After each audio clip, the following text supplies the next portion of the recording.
Terdengar aneh, tapi nyata. Mitos di Jawa kuno percaya kalau bau terasi bakar dapat menarik kedatangan makhluk halus. Iya, itulah mengapa bila membakar terasi pada malam hari, konon orang yang membakar terasi itu akan didatangi penampakan hantu.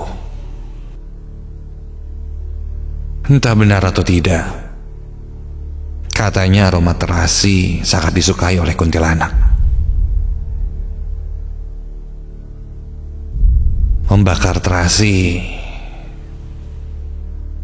di salah satu tempat angker mungkin menjadi satu hal yang menarik.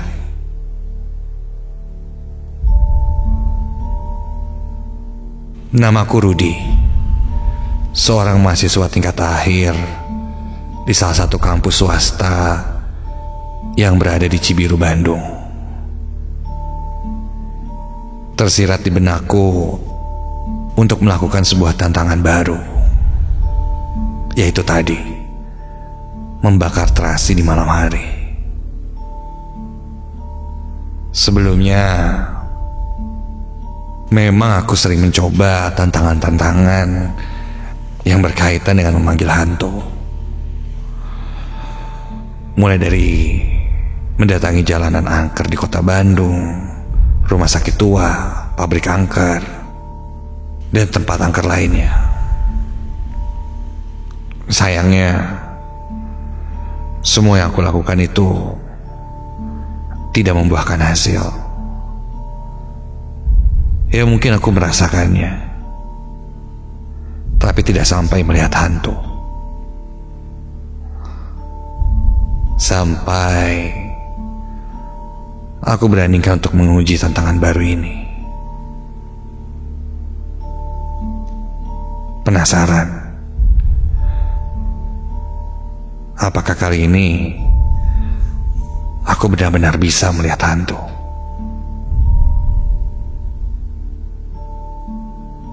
Aku sempat mengajak temanku Bima, Arya, Indah, dan Fitri untuk tantangan ini. Tapi Bima dan Fitri tidak berani. Hanya yang pada saat itu ada hanyalah Arya dan Indah. Kami bertiga akan mencoba tantangan tersebut. Beruji nyali sambil membakar sebuah terasi. Arya merekomendasikan tempat yang cocok untuk dijadikan tempat uji nyali malam nanti. Arya bilang tempat yang cocok itu ada di belakang rumahnya yang menghadap ke sebuah pesawahan yang luas. Kata Arya, di sana banyak hantunya. Aku dan Indah mengiyakan saja dan berencana langsung mengunjungi rumah Arya nanti malam.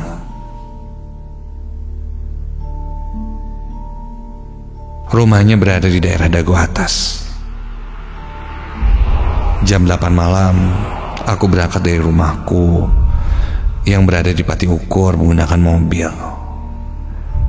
Indah sudah menungguku di depan salah satu kampus di Jalan Dewi itu.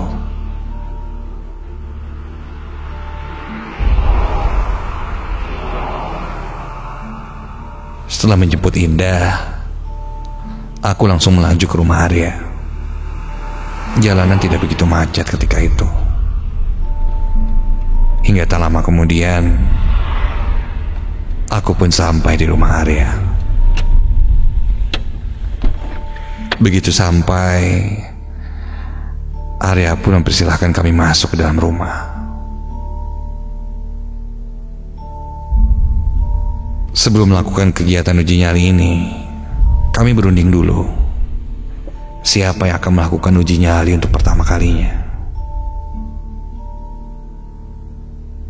Masing-masing dari kami diberi waktu 45 menit sambil membakar terasi dan hanya diterangi oleh sebuah cahaya lilin.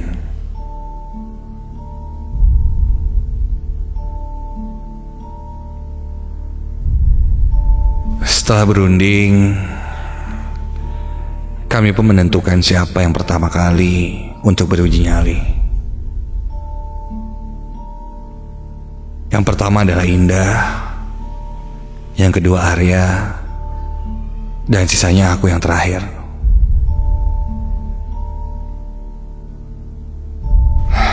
Berarti aku kebagian yang paling malam. Dan saat uji nyali pun dimulai.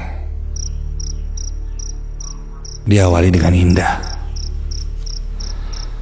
Muka Indah sudah terlihat pucat sekali. Kami pun meyakinkan tidak akan ada apa-apa.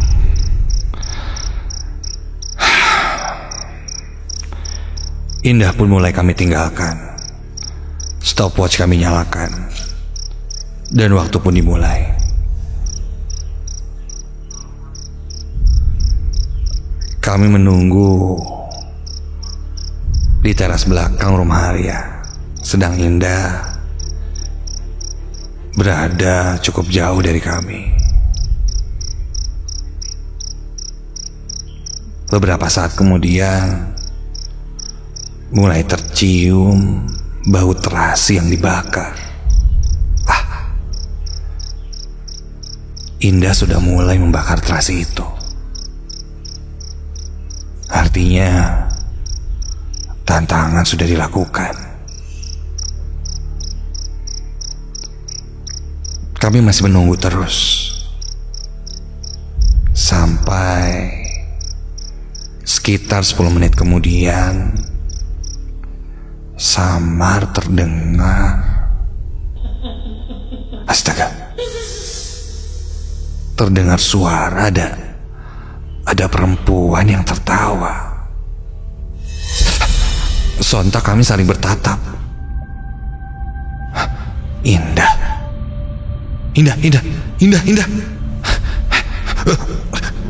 Buru-buru kami berlari. Suara tertawa itu agak janggal. Aku takut Indah kesurupan. Kami pun berlari dengan cepat menuju Indah. Dan ketika kami sampai, Indah terlihat sedang duduk berjongkok, menunduk sambil memeluk kedua lututnya. Badannya bergetar. Dah, lo gak apa-apa dah, yuk, berdiri, yuk. Dia terlihat ketakutan. Kami langsung bawanya keluar dari sana. Setelah meminum segelas air hangat dan setelah mulai tenang, kami pun bertanya, kenapa tadi Indah tertawa?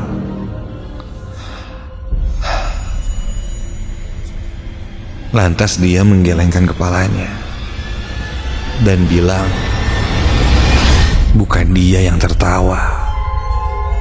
Justru dia ketakutan karena mendengar suara tertawa perempuan yang menakutkan itu.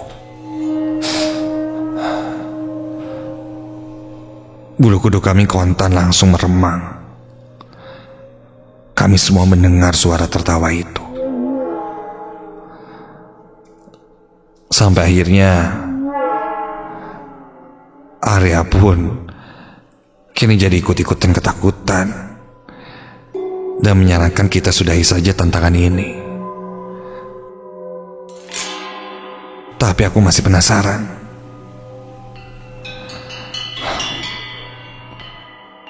Akhirnya aku pun mencoba untuk melakukannya. Sementara itu Indah menunggu di rumah Arya karena dia masih merasa syok dengan kejadian tadi.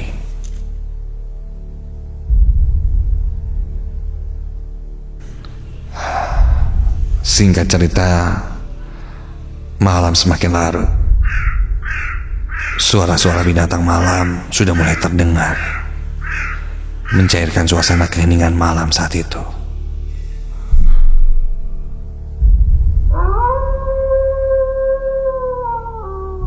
Sampai aku melihat tempat yang cocok untuk aku uji nyali. Tempat itu berdekatan dengan sebuah aliran sungai. Lalu aku hentikan langkah dan aku bicara pada Arya yang sedang mengantarku saat itu. Kayaknya di sini cocok deh. Gue uji nyali di sini aja deh.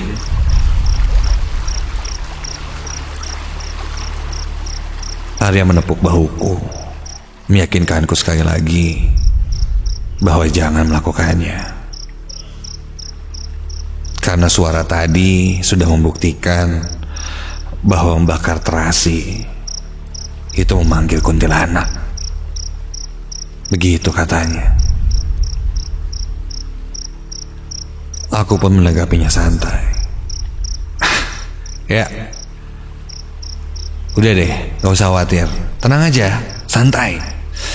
Ini emang kemauan gue. Ya kayak suara atau ngerasa merinding-merinding, itu gue juga udah sering ngalamin. Tapi kalau sampai ngebakar terasi malam hari kayak gini nih, di tempat serem, bisa manggil setan dan gue bisa lihat langsung, itu pengalaman banget buat gue. Oke? Jadi tenang aja. Udah, sana. Santai ya. Alright? Arya pun meninggalkanku sendirian di tempat itu. Tempatku uji nyali itu menghadap ke sebuah aliran sungai, dan di sampingnya terpampang sawah yang cukup luas. Aku duduk bersila, menyalakan lilin, dan segera mengambil serta menusuk terasi dengan tusuk sate. Kudekatkan terasi itu pada nyala api lilin sambil berkonsentrasi,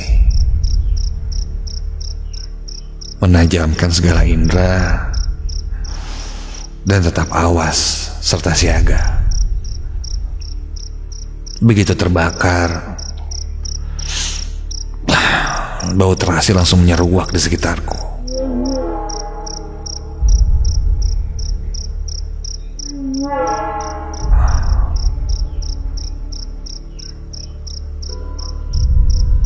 Ku tunggu apa yang akan terjadi selanjutnya. Namun 10 menit awal aku tidak merasakan apa-apa. Bahkan mendengar pun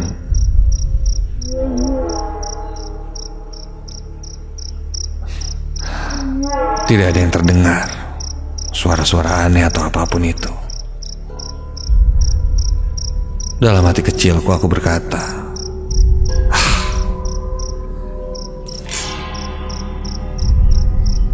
sial sekali. Aku tidak mendapatkan apa-apa lagi di sini.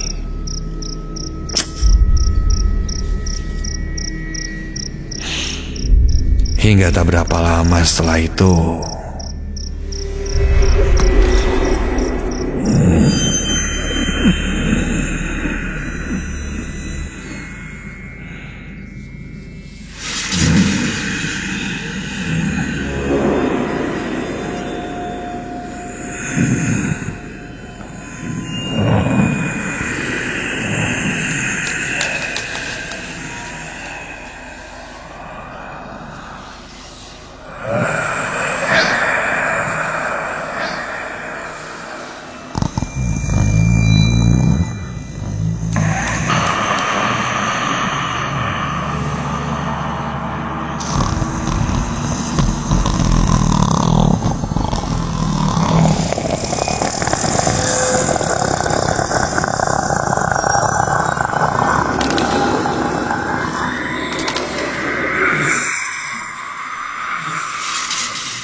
tiba-tiba aku mendengar ada suara seperti orang yang mendengkur. Suara itu sangat nyaring di telingaku. Aku pasang telingaku dan mencari tahu dari mana asal suara itu berasal.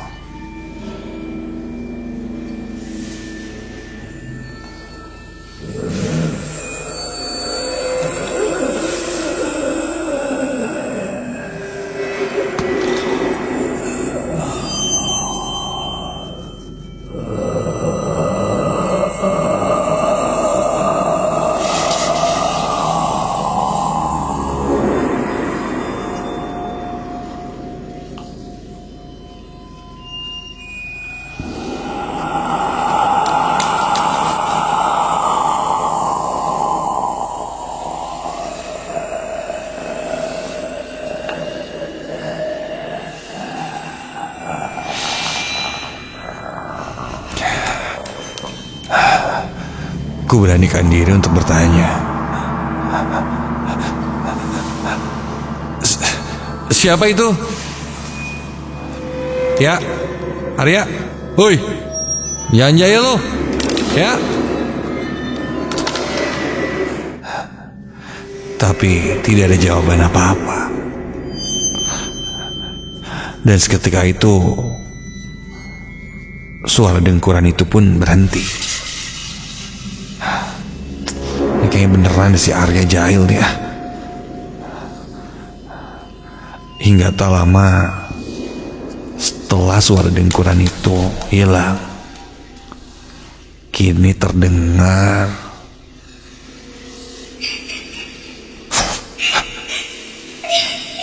suara tangisan perempuan. Bulu kuduku merinding seketika.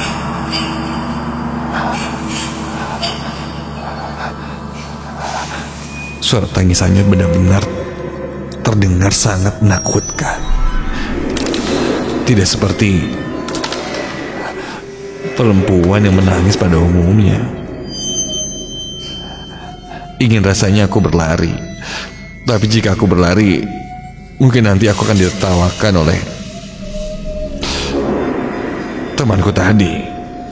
Karena gengsi, aku tetap duduk bersila sambil berkonsentrasi membakar terasi itu. Meski hati kecilku itu takut.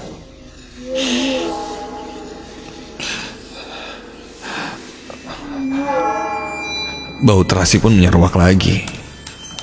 Namun aku mencium aroma yang lain. Mencium aroma yang tidak sedap lainnya selain terasi itu. Bau seperti bau bangkai. Baunya sangat dominan hingga aku ingin muntah.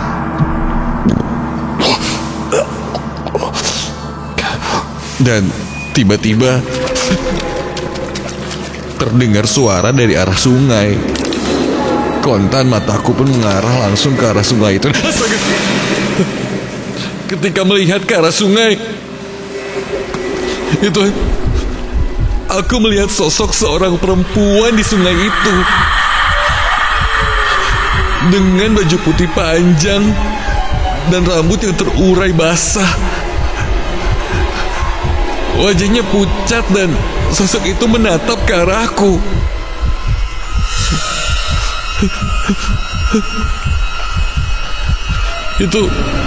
Itu sosok kuntilanak.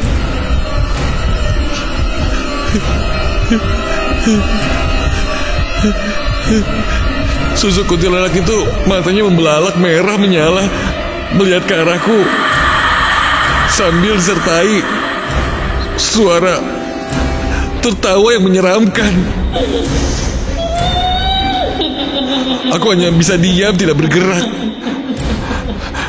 melafalkan doa-doa, berharap sosok kuntilanak itu pergi.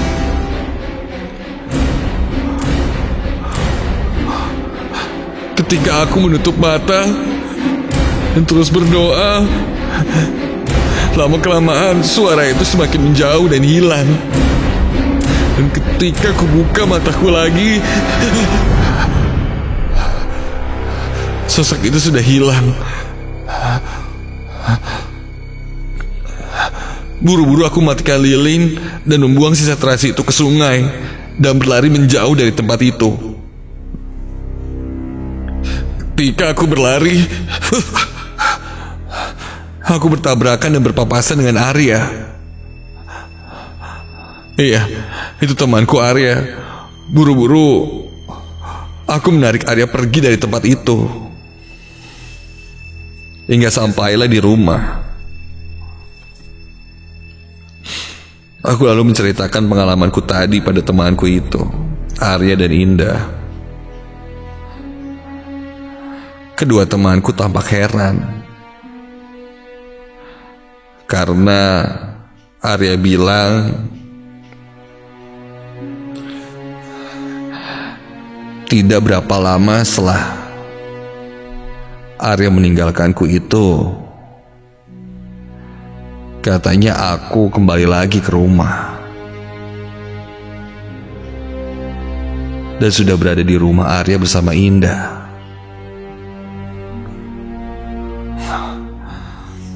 Bahkan Indah sempat mengobrol denganku.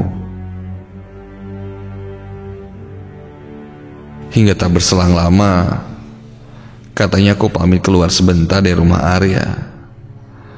Arya pun curiga dan mencariku, dan bertemu aku di tempat yang tadi. Aneh.